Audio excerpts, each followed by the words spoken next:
Cari genitori, cercate di aiutare i propri figli e i ragazzi, cercate di incentivarli, devono capire che devono accettare la sconfitta ma anche la vittoria. Non dobbiamo mettere fuoco a queste critiche. Inizia così la lettera di Claudio Pittarello, presidente della FIGC di Padova, al culmine dell'ennesimo episodio di violenza sui campi di calcio della nostra regione. L'ultimo episodio nel fine settimana durante una partita di Under 13 a Chioggia tra la squadra di casa, l'Unione Clodiense e il Cittadella.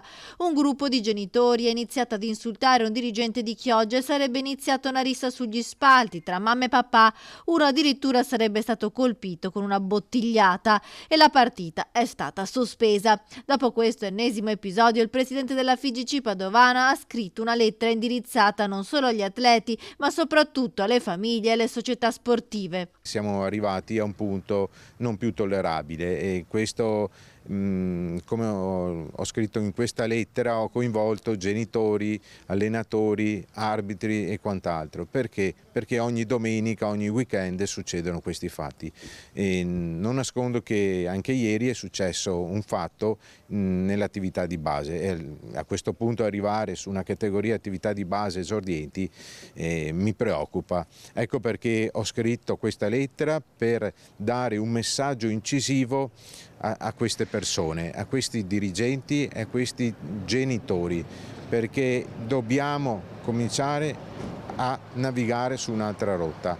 Cosa vuol dire? Andare a incidere e aiutare questi ragazzi. Il calcio è competizione e sacrificio, ma mai prepotenza, ha scritto Pittarello nella lettera, sottolineando il valore del gioco di squadra e il rispetto. Violenza e intolleranza, come si è visto in altri casi, come gli insulti razzisti ai giocatori di colore subiti per esempio dai calciatori del Real Padova, o le ingiurie pesanti a donne e arbitro con minacce di morte, sono l'antitesi dello sport e dei suoi valori. Il gioco del calcio è un gioco che io ho sempre apprezzato, che è bello, però deve avere dei valori. I valori quali sono? Il rispetto e l'educazione, e questo ultimamente sta mancando.